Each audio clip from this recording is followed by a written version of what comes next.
Kelanchal times, हर खबर पर हमारी नजर। बहनों और भाइयों, मुझे बहुत प्रसन्नता है कि अखिल भारतीय भोजपुरी समाज का यह छठ महापर्व का ये 40वां वर्ष है। सन 1984 से ये लक्ष्मण मेला मैदान में यह आयोजन लगातार होता रहा है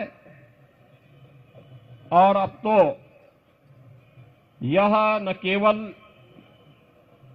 भोजपुरी समाज का बल्कि अखिल भारतीय समाज का यह उत्सव बन गया है।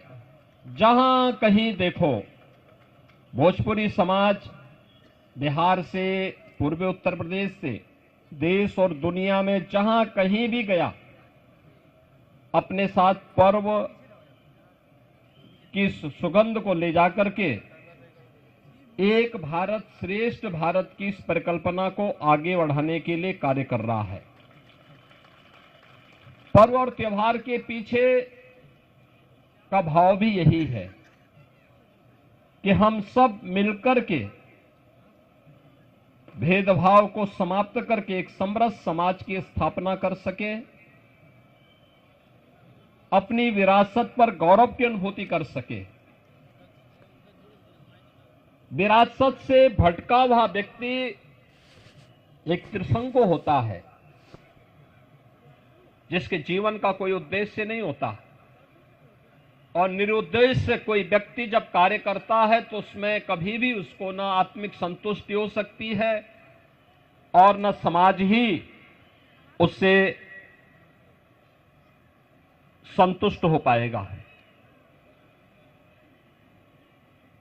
इसलिए विरासत को विकास के साथ जोड़ करके प्रधानमंत्री मोदी जी ने देश के अंदर जो कार्यक्रम प्रारंभ किए, आज एक नए भारत का दर्शन हम कर रहे हैं। और पर्व और त्योहारों के पीछे भी यही भाव होता है, हम सब मिलकर के आयोजनों में सहभागी बने। न जाति का बंधन हो, न क्षेत्र का हो, न भाषा का हो, किसी भी प्रकार के बंधन से मुक्त होकर के एक समरस समाज की स्थापना के लिए हम सब मिलकर के कार्य कर सके, इस भाव के साथ एक कार्यक्रम आयोजित होते हैं। और छठ आयोजन ने भी पूरे देश के अंदर उसी भक्ति भावना के साथ लोगों के मन में एक स्थान बनाया है।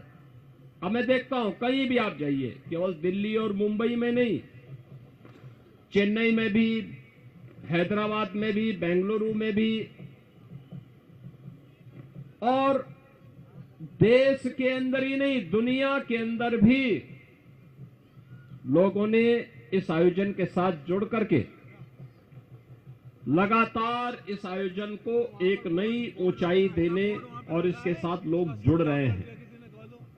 यह भोजपुरी समाज कि दुनिया के अंदर महत्व और उसके माध्यम से पर्व और त्योहारों के माध्यम से लोक आस्था को जीवंत बनाए रखने का एक आदर्श उदाहरण है, और छठ महापर्व उसकी एक महत्वपूर्ण कड़ी है।